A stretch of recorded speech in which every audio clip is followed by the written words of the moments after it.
Hello po mga boss, welcome back to J channel.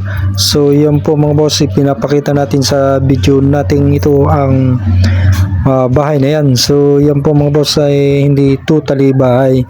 So yan po mga boss ay tile, clubhouse po mga boss sa mga subdivision po mga boss. So yan, may area po yan na 100 square meter. Tapos yung bubong po niya mga boss, yung yero ay tile span. So yung ginamit naman natin po mga boss dyan na kisame ay hardplex at saka mga metal paring. Yung pangpako sa hardplex po ay hard screw.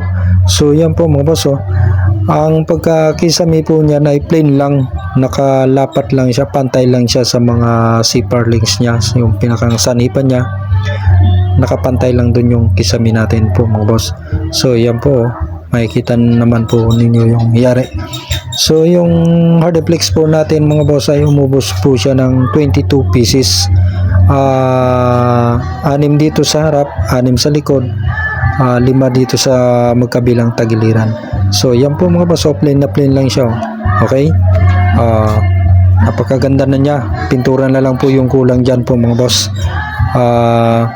Matipid lang yung pagkagawa natin dyan sa pag metal paring yan at saka pag framing.